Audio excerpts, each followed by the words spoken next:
सुप्रभात बच्चों, कक्षा 1 हिंदी में आप सभी का स्वागत है। बच्चों, कल हम पढ़ रहे थे हमारी हिंदी व्याकरण दीपिका का पाठ 6। बच्चों, पाठ 6 है शब्द।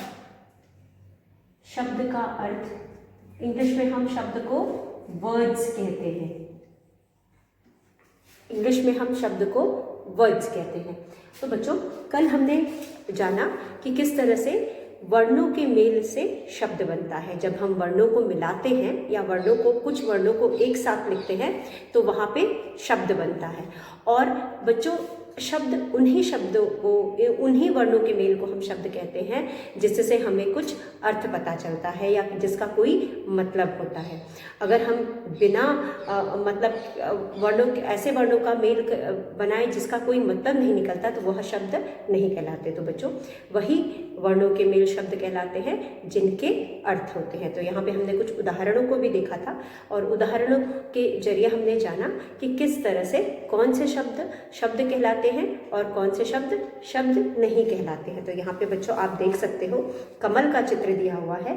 कमल कहने से हमें एक फूल के बारे में समझ में आता है कि कमल एक फूल है, यानी जो कमल शब्द है उसका अर्थ है और यह एक शब्द है।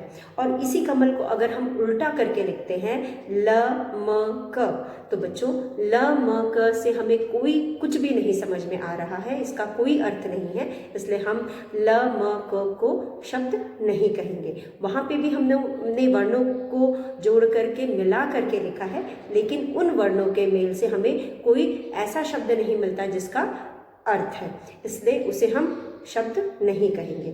उसके बाद बच्चों, थर्मस में भी यही है। अगर मैं थर्मस बोलूं तो आपके दिमाग में थर्मस का चित्र बनता है और आपको थर्मस शब्द का अर्थ समझ में आता है। तो थर्मस शब्द का अर्थ है, इसलिए थर्मस को भी हम शब्द कहेंगे। और अगर हम थर्मस को उलट करके लिखते हैं स र म थ, इन वर्णों के मेल से जो शब्द बना है उसे हमें कोई अर्थ नहीं समझ में आ रहा है, इसलिए यह शब्द नहीं कहलाएगा।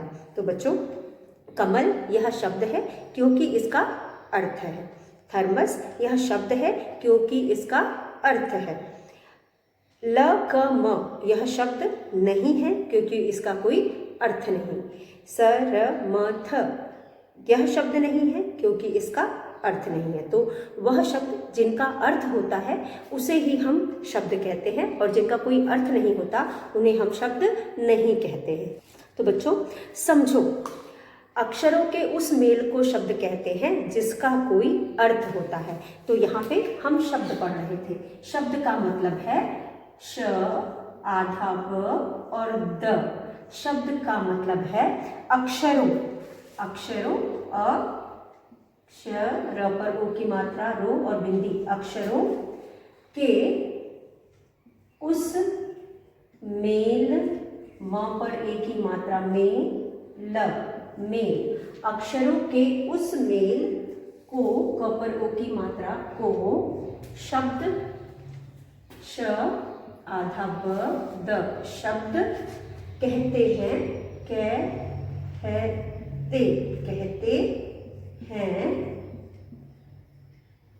कहते हैं जिसका, ज पर छोटी की मात्रा, स का, जिसका, कोई, क पर ओ की मात्रा,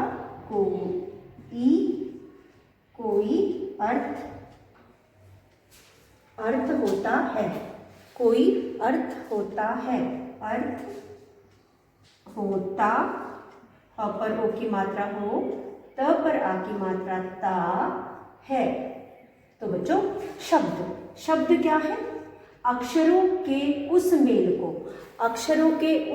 को जिसे मिला करके जो शब्द बनता है उसका अर्थ होता है तो हम उसे शब्द कहते हैं। अगर उन्हीं शब्दों को मिला करके हमें बिना अर्थ का शब्द बनता है तो हम उसे शब्द नहीं कहेंगे। तो बच्चों, यहाँ पे शब्द अक्षरों के उस मेल को शब्द कहते हैं जिसका कोई अर्थ होता है। जितने भी शब्द हैं अगर उनके अर्थ हैं तो उन्हें शब्द कहेंगे, और अगर उनका अर्थ नहीं है तो वह शब्द नहीं कहलाते। तो यहाँ पे इस पाठ में हमने जाना कि सिर्फ अक्षरों को मिला करके शब्द, अक्षरों को मिलाने से ही शब्द नहीं बनते। जो अक्षरों के मिलाने के बाद हमें मिलता है उसका अगर अर्थ है तो ही उसे हम शब्द कहेंगे, अगर अर्थ नहीं है तो हम उसे शब्द नहीं कहेंगे। तो बच्चों हमने यहाँ पे कई एग्जाम्पल्स देखे या उदाहरण देखे। चलिए बुक में कुछ शब्द दिए गए उनको लिख करके हम समझते हैं। आप चित्र द्वारा भी उसे समझ सकते हैं। चित्रों में आप देख सकते हैं कुछ शब्द, यहाँ पे कुछ शब्द दिए गए हैं। कुछ शब्द, इन्हें हम कुछ शब्द इसलिए कह रहे हैं क्योंकि यहाँ पे जो भी शब्द दिए गए हैं वह चित्र के साथ दिए गए हैं, हमको इनका अर्थ पता है। इन सभी शब्दों के कुछ न कुछ अर्थ हैं। तो बच्चों पहला आप देख सकते हो, पहला चित्र है कमल का। पहला चित्र किसका है? कमल का है। तो सॉरी, कलम, कलम का है। पहला चित्र है कलम, कलम। और चित्र में भी आप देख सकते हैं कलम बना हुआ है। तो क, ल और म को मिला करके जो हमने शब्द बनाया है इसका अर्थ है, इसलिए हम कलम को शब्द कहेंगे। उसके बाद हमारे पास बस का चित्र है, बस, बस। जब मैं आपको बस बोलती हूँ तो आपके दिमाग में एक चित्र बनता है जिसे हम बस कहते हैं, मतलब कि इस शब्द का अर्थ है। जब अर्थ वाले शब्द के बारे में हम बात करते हैं तो उस शब्द को बोलते ही हमारे दिमाग में एक चित्र बनता है या हमारे मन में एक विचार आता है, क्योंकि हम उसके अर्थ को समझ रहे हैं और जान रहे हैं और उस शब्द का अर्थ है। इसलिए इन शब्दों को हम, इन शब्दों के मेल को हम शब्द कहते हैं क्योंकि इनका अर्थ होता है। उसके बाद घर, घर। उसके बाद जो आपके सामने चित्र है वह घर का है, घर। घ और र को मिला करके शब्द बना है। यह शब्द इसलिए कहलाता है क्योंकि इसका अर्थ है। उसके बाद हमारे पास है ट, मा, ट, र, टमाटर। टमाटर ट, मा, ट, र 4 वर्णों को मिला करके बना है, जिसमें म पर आ की मात्रा भी लगी है। और बच्चों यह भी एक शब्द है क्योंकि इसका भी अर्थ है। उसके बाद हमारे पास है माँ और ला, माला। माँ और ला को मिला के बना है शब्द माला। हम इसे शब्द कहेंगे क्योंकि माला का भी अर्थ होता है। तो जिन शब्दों का, जिन वर्णों के मेल का अर्थ होता है उसे हम शब्द कहते हैं। उसके बाद हमारे पास है न और ल, नल। न और नल, न और ल को मिलाकर के शब्द बना नल। नल का भी अर्थ होता है, इसलिए इसे भी हम शब्द कहेंगे। उसके बाद अगले पृष्ठ में आप देख सकते हैं यहाँ पे और भी कई सारे शब्द दिए गए हैं, जैसे कि हिरण। ह पर छोटी की मात्रा, र और न, हिरण। उसके बाद हमारे पास है फ और ल, फल। उसके बाद हमारे पास है क, बू, त, र, कबूतर। फिर है श, श पर एक ही मात्रा, शेर, शेर। उसके बाद है ट और ब, टब। फिर है थ पर आ की मात्रा, था, ल पर बड़ी की मात्रा, ली, थाली। फिर है अ, द, र, क, अदरक। फिर है म पर ओ की मात्रा, मोर, मोर। तो कुछ शब्द हमने यहाँ पे लिखे हैं बच्चों। कलम, कलम एक वस्तु है जिससे हम लिखते हैं। अब इन 3 वर्णों को मिला करके हमें जो शब्द मिला है वो है कलम। अब कलम का अर्थ होता है, इसलिए हम इसको शब्द कहेंगे। अगर हम यहीं पे कलम को म, अगर हम कलम को म, ल, क लिखेंगे तो इस शब्द से कोई अर्थ नहीं बनता। अगर मैं कलम बोल रही हूँ तो आपको कुछ समझ में आ रहा है, इसका कोई अर्थ समझ में आ रहा है। लेकिन जब मैं आपको म, ल, क बोल रही हूँ तो आपको कुछ भी नहीं समझ में आ रहा है। इसलिए कमल का, कलम का अर्थ है और म, ल, क का अर्थ नहीं है, इसलिए कमल यहाँ पे शब्द कहलाएगा और म, ल, क शब्द नहीं कहलाएगा। तो यह शब्द नहीं है। उसके बाद बच्चों बस, बस। बस से भी आपको अर्थ समझ में आ रहा है। ये भी दो वर्णों का मेल है जहाँ हमने ब और स दोनों को मिलाया है। अब ब और स को मिला करके शब्द बना बस। हम इसे शब्द इसलिए कह रहे हैं क्योंकि बस का अर्थ होता है। और वहीं अगर हम स ब लिखें तो भी देखो यहाँ पे अर्थ बन रहा है। कभी कभी जब हम उलट के भी लिखते हैं तो भी अर्थ बनता है। अब यहाँ पे जब हमने स ब किया तो सब का मतलब ऑल, एवरीवन, तो सब का भी अर्थ है, यानी कि ब स और स ब दोनों ही शब्द हैं क्योंकि दोनों के ही अर्थ है। यहाँ सब का भी अर्थ है, बस का भी अर्थ है। चाहे हमने ब स लिखा या स ब लिखा, दोनों शब्दों का अर्थ है। इसका मतलब ये नहीं कि हम किसी शब्द को उल्टा करके लिखेंगे तो उसका हमेशा अर्थ नहीं निकलेगा। कभी कभी उल्टा करके एक नया शब्द बन जाता है और जब उस शब्द का अर्थ है तो वह भी शब्द कहलाएगा। तो यहाँ पे बस और सब दोनों ही अर्थपूर्ण शब्द हैं, इसलिए इनको हम शब्द कहेंगे। तो बच्चों अगला हमारा एग्जाम्पल है माला। इसी तरह माला, माला, जब मैं माला बोलती हूँ तो आपको माला इसका अर्थ समझ में आता है। तो जो माला है यह एक शब्द है, लेकिन यहीं पे अगर मैं इसको ला और माँ लिखती हूँ तो लामा, लामा का आपको नहीं समझ में आ रहा है, इसलिए हम यहाँ पे इसको शब्द कहेंगे, इसको शब्द नहीं कहेंगे। उसके बाद बच्चों हमारे पास अगला है घर। घर, घर का अर्थ होता है, घर का मतलब हमें समझ में आ रहा है। यहाँ पे भी हमने दो वर्णों को मिलाया है, घ और र को मिलाया है। घ और र को मिला करके यहाँ पे एक नया वर्ण बना, जिसको हम एक शब्द बना जिससे हमें अर्थ समझ में आता है, इसलिए हम इसको भी शब्द कहेंगे। लेकिन अगर हम यही र और घ कहें, इसको उलट करके लिखें तो र और घ का हमें कोई मतलब नहीं समझ में आ रहा, इसलिए र और घ कोई अर्थपूर्ण शब्द नहीं है, इसलिए वह शब्द नहीं कहलाएंगे। उसके बाद टमाटर, टमाटर का भी अर्थ है तो यह भी एक शब्द है, लेकिन र टमाटर इसका कोई अर्थ नहीं है, इसलिए इसका कोई यह शब्द नहीं कहलाएगा। उसके बाद नल, नल, नल से भी हमें अर्थ समझ में आ रहा है, इसलिए नल भी एक शब्द है, लेकिन ल और न कोई शब्द नहीं है। उसके बाद हिरण, हिरण का भी अर्थ हमें समझ में आ रहा है, इसलिए हिरण का मतलब है एक पशु है और यह भी शब्द है, लेकिन इसी को उलट देंगे न रही तो न रही कोई शब्द नहीं है। उसके बाद फल, फल, फल से भी हमें अर्थ समझ में आ रहा है, इसलिए फल भी एक शब्द है। कबूतर, कबूतर से भी हमें अर्थ समझ में आ रहा है तो कबूतर भी एक शब्द है। शेर, शेर का मतलब भी पशु होता है, यहाँ पे भी हमें अर्थ समझ में आ रहा है, इसलिए शेर भी शेर भी क्या है, शेर भी एक तरह का शब्द है। टब, टब, अब टब जो है बच्चों, टब से भी हमें एक वस्तु के बारे में पता चल रहा है, यहाँ पे हमें अर्थ समझ में आ रहा है, तो टब भी एक शब्द है। उसके बाद थाली, थाली, थाली से भी हमें एक वस्तु के बारे में पता चल गया, थाली जिसमें हम खाना खाते हैं, तो हम यहाँ थाली को भी शब्द कहेंगे। अदरक, अदरक खाने वाली वस्तु होती है, इससे भी हमें अर्थ समझ में आ रहा है, तो अदरक भी एक शब्द है। फिर मोर, मोर एक पक्षी है, मोर क्या है, मोर एक पक्षी है, तो मोर से भी हमें शब्द अर्थ समझ में आ रहा है, तो मोर भी एक शब्द है। तो चलिए आगे हम देखते हैं, कुछ और शब्द हमारे किताब में दिए गए हैं जिनको हम देखते हैं।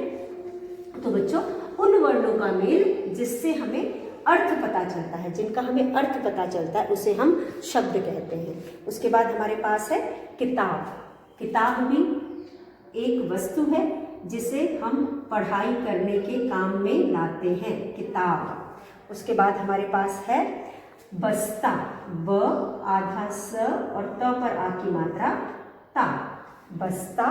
फिर है घड़ी, घड़ी, फिर है घड़ी, फिर है पे और ड़, पेड़, पे और ड़, पेड़। फिर है कमीज, कमीज, ये है कमीज।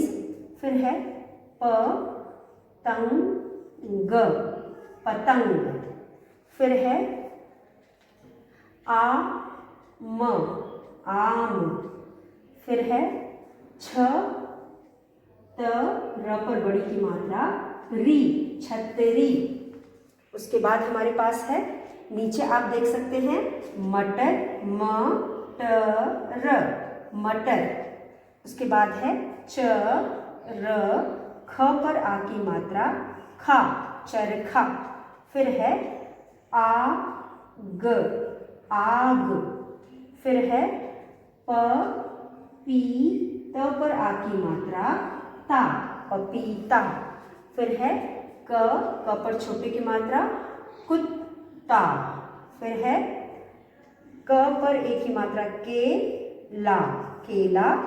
फिर है म छ ल पर बड़ी की मात्रा ली, मछली। फिर है औ र त, औरत। तो बच्चों, हमने यहाँ पे जितने भी शब्द लिखे हैं ये सभी वर्णों के मेल से बने हैं, क्योंकि जैसा कि हमने पढ़ा है कि जो शब्द होते हैं वह वर्णों के मेल से बनते हैं।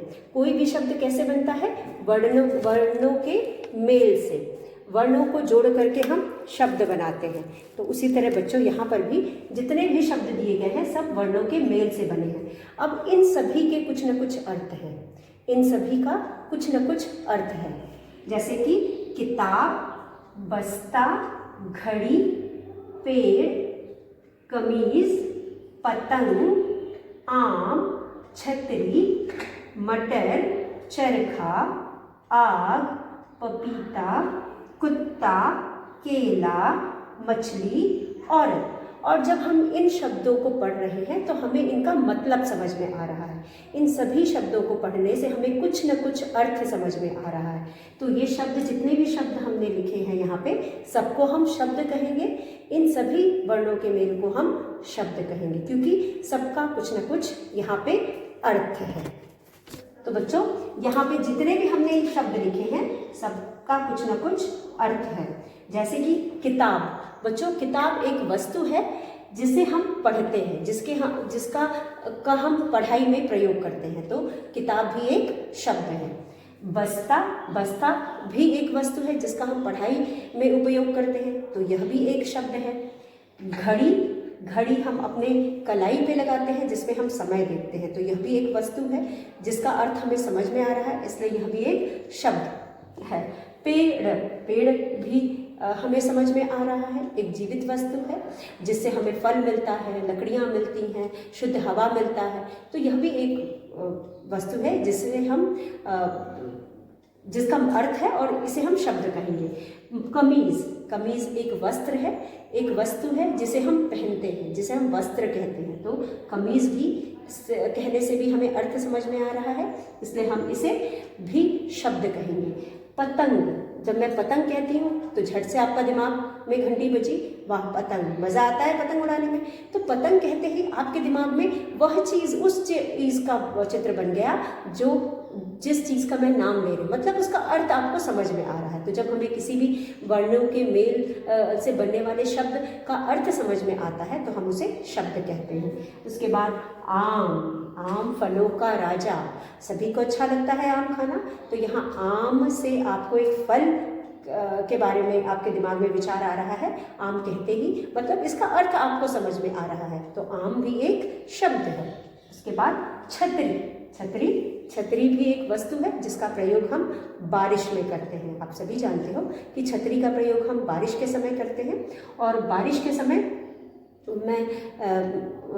छतरी हमें बारिश से बचाती है। तो यहाँ पे छतरी क्या है बच्चों? एक वस्तु है, और छतरी कहने से हमारे दिमाग में उस वस्तु का चित्र बन जाता है और हम समझ जाते हैं कि हम किसकी बात कर रहे हैं। तो यहाँ पे इस शब्द का भी अर्थ है, इसलिए छतरी भी एक शब्द है।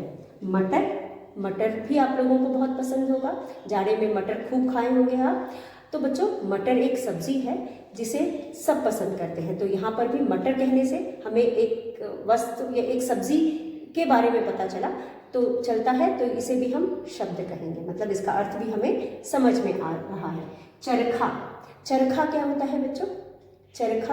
चरखा मैंने आपको बताया एक तरह का उपकरण है जिससे हम ऊन से, जिससे हम रुई से धागा बनाते हैं। तो यहाँ पे हम धागा काटने के लिए, सूत काटने के लिए इस चरखे का प्रयोग करते हैं। तो यह भी एक वस्तु है।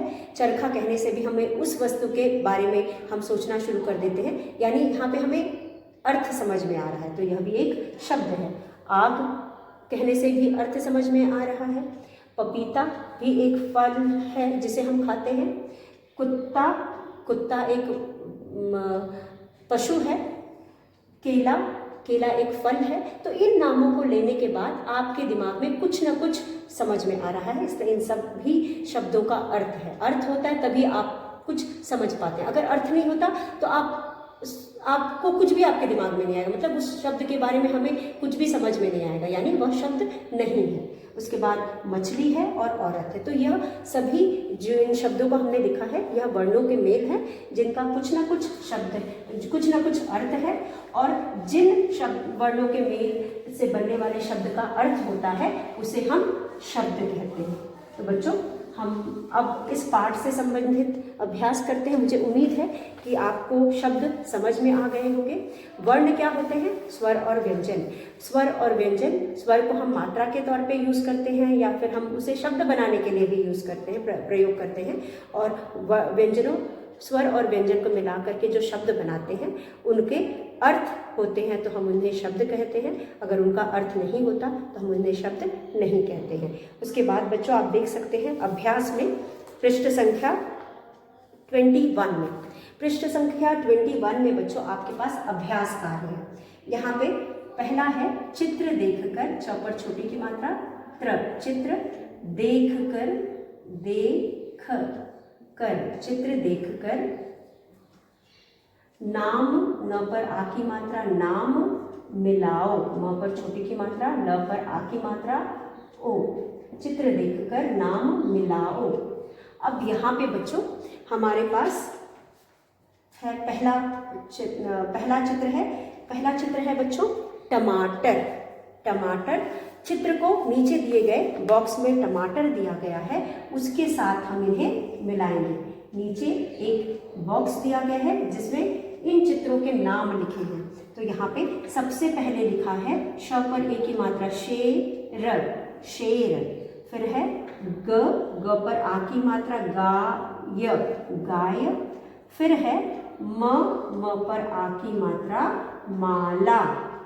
फिर है ब और स बना बस। फिर है ट, मा, ट, र, टमाटर। उसके बाद है घड़ी, घ और ड़ी, घड़ी। तो बच्चों इन सभी को, ये सभी शब्द हैं। यह सभी क्या है? यह सभी शब्द हैं। जब हम इनके नाम बोलते हैं तो हमें इनसे कुछ न कुछ अर्थ समझ में आता है। इनके बारे में हमें पता चल जाता है कि हम किस चीज़ का नाम ले रहे हैं। तो इन सभी को हम शब्द कहते हैं। यहाँ पे शेर एक पशु है, गाय भी एक पशु है, माला पहनने का आपकी मम्मी लोग पहनती है, जेवर है जिसे वह गले में पहनती है। बस हम एक जगह से दूसरे जगह आने जाने के उपयोग में लाते हैं। टमाटर एक प्रकार की सब्जी है। और घड़ी हम अपनी कलाई में पहनते हैं और इससे समय देखते हैं, इससे हमें समय का पता चलता है। तो बच्चों अब हम इनको इनके चित्र के साथ मिलाएंगे। जब हम शेर बोला हमने तो शेर का चित्र बन गया।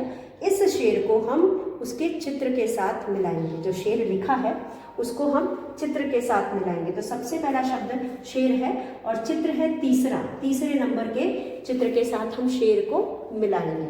उसके बाद गाय कहने से जो गाय का चित्र बन रहा है वही चित्र आपके यहाँ है। इस गाय को दूसरा और पीछे से दूसरा, यानी आप यहाँ पे 5वां लिखेंगे। 5वें नंबर पे आपकी गाय का चित्र है तो गाय के चित्र के साथ मिलाएंगे। उसके बाद है हमारे पास माला दूसरा चित्र है तो आप माला को दूसरे चित्र के साथ मिलाएंगे। उसके बाद आपके पास है बस आखिरी चित्र है। आखिरी चित्र मतलब छठा चित्र, तो हम यहाँ 6 से मिलाएंगे, बस को 6 से मिलाएंगे। उसके बाद आपके पास है टमाटर पहला चित्र है और टमाटर पहले से आपके लिए मिलाया हुआ है ताकि आप समझ सकें और उसी तरह से आगे का अभ्यास करें। उसके बाद घड़ी, घड़ी का चित्र चौथा है, आप यहाँ पे लिखेंगे घड़ी। तो बच्चों इस तरह से शेर, गाय, माला, बस, टमाटर, घड़ी, यह चित्रों के नाम हैं जो चित्र ऊपर दिए गए हैं। आपने चित्रों को नाम को पढ़ करके, चित्रों को पहचान करके उनके साथ उनका मिलान किया। तो बच्चों यह था हमारा पहला अभ्यास। अब दूसरा अभ्यास आप देख सकते हैं, जोड़कर शब्द बनाओ। हमें यहाँ पे इन्हें जोड़ना है और जोड़ करके इनका शब्द बनाना है। अभी हमने सीखा मात्राएं हम कैसे लगाते हैं, या फिर उसके बाद हमने सीखा कि वर्णों को जोड़कर शब्द कैसे बनाते हैं। तो यहाँ पे दिए गए वर्णों को हम जोड़ करके इनका शब्द बनाएंगे। जोड़कर शब्द बनाओ, बनाओ, बनाओ, जोड़कर शब्द बनाओ। यहाँ पे हमारे पास पहला है बच्चों क। क में हमारे पास है क प्लस ल प्लस म। अब इससे बनने वाला शब्द हम यहाँ बनाएंगे। फिर इसके बाद ख में हमारे पास है, ख में आप देख सकते हैं फ और ल, यहाँ पे है फ और ल। फ और ल से बनेगा दूसरा शब्द। उसके बाद हमारे पास है ग। ग में हमारे पास है न, य, न, नयन, न, य, न, नयन। नयन के बाद हमारे से हम शब्द बनाएंगे। उसके बाद नयन के पास हमारे पास है घ में म, एक मिनट, पहले मदन है बच्चों, म प्लस द प्लस न। उसके बाद है न प्लस य प्लस न, नयन। उसके बाद हमारे पास ड़ में है म ट प्लस र। तो यहाँ पे कुछ हमें वर्णों का मेल दिया हुआ है। अब इन वर्णों को मिला करके हमें क्या करना है, हमें शब्द बनाना है। चलिए देखते हैं इनसे कौन से शब्द बनते हैं, शब्द बनते हैं या नहीं बनते हैं। तो बच्चों क, ल, म, क एक वर्ण है, ल एक वर्ण है, म एक वर्ण है। जब हम इन तीनों को मिला करके लिखेंगे तो यहाँ पे बनेगा क, ल और म, कलम। क, ल, म, कलम। उसके बाद फ, ल, फल। यहाँ पे जब हम फ और ल को मिलाते हैं तो यहाँ पे शब्द बना फल। फ, ल, फल। अगर हम म, द, न को मिलाएंगे तो यहाँ बना म, द और न। उसके बाद न, य, न, शब्द बना न, य, न, नयन। उसके बाद बना म, ट, र, शब्द बना म, ट, र। चलिए देखिए ये शब्द बना, शब्द है या नहीं। तो बच्चों जैसा कि मैंने आपको बताया, वर्णों के मेल से अगर जो शब्द बनता है उसका अर्थ होता है तो ही हम उसे अर्थ कहते हैं, नहीं तो वह तो ही उसे हम शब्द कहते हैं, नहीं तो वह शब्द नहीं कहलाता है। जैसे कि कलम, कलम, कलम का मतलब होता है लिखने वाली वस्तु, जिसका प्रयोग हम लिखने के लिए करते हैं। तो यहाँ पे हमें अर्थ समझ में आ रहा है, इसलिए कलम एक शब्द है। उसके बाद फल, फल, फल कहने का मतलब फल खाने वाली वस्तु है जिसे हम खाते हैं। तो यहाँ पे भी हमें अर्थ समझ में आ रहा है, यानी फल एक शब्द है। उसके बाद मदन, मदन कहने से हमें किसी व्यक्ति का नाम समझ में आ रहा है। तो यहाँ पर भी हमें अर्थ समझ में आ रहा है, तो हम यहाँ टिक करेंगे। इसका मतलब है मदन, मदन यह किसी का नाम है। फिर नयन, नयन, नयन का मतलब नेत्र या आँखें। नयन का मतलब आँखें होती हैं। जब हम नयन कह रहे हैं तो हमें आँख समझ में आ रहा है, तो हमें यहाँ पे भी अर्थ समझ में आ रहा है, तो हम इसे शब्द कहेंगे। तो यह भी एक शब्द है। उसके बाद मटर, मटर। अब मटर कहने से भी हमें एक सब्जी हमारे ध्यान में आ रही है, तो मटर भी एक शब्द है, क्योंकि मटर से भी हमें कुछ अर्थ समझ में आ रहा है। तो बच्चों, वह उन वर्णों के मेल जिनसे जो शब्द बनता है, अगर उसके अर्थ हैं तो हम उसे शब्द कहेंगे, और अर्थ नहीं है तो हम उसे शब्द नहीं कहेंगे। तो बच्चों, इसी के साथ आज का यह वीडियो हम यही समाप्त करते हैं। हमने जो भी पढ़ा आप उसे लिख करके, पढ़ करके उसका अभ्यास कर लीजिएगा। अगले वीडियो में हम आपसे एक बार फिर मिलेंगे, तब तक के लिए धन्यवाद।